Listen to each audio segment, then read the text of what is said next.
Hi, everybody.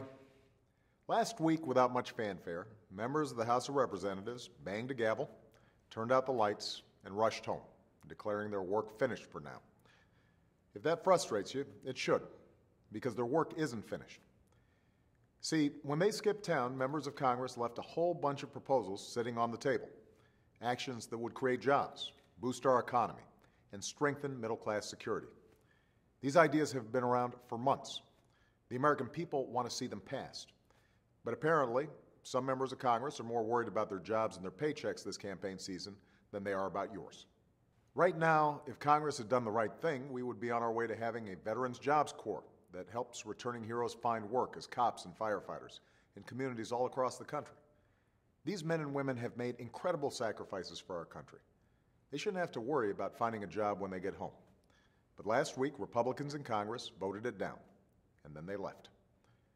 Right now, if Congress had gotten its act together, we would have a farm bill to help farmers and ranchers respond to natural disasters like the drought we had this summer. And we'd have made necessary reforms to give our rural communities some long-term certainty. But so far, Republicans in Congress have dragged their feet, and now they're gone.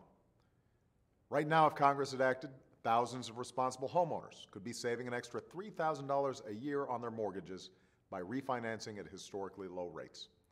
But instead, Republicans in Congress decided that working families could wait, and now they'll have to wait a little longer.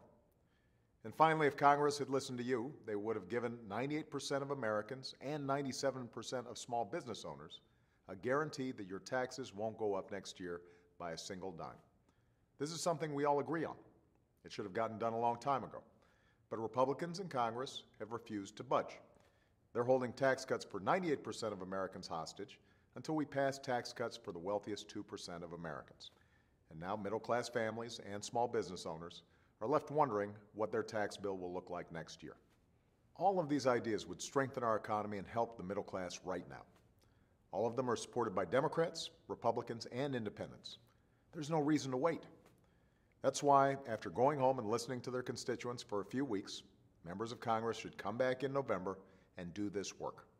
They should do the right thing for veterans and farmers, for responsible homeowners and small businesses, for Americans everywhere who are just trying to get ahead. And if you agree with me, I need your help. Tell your members of Congress you can't afford to wait any longer. If you get an answering machine, leave a message. If you see them campaigning back home, tell them in person. Because there's been enough talk. It's time for action. That's what you deserve, and that's what it's going to take to move this country forward. Thanks, and have a wonderful weekend.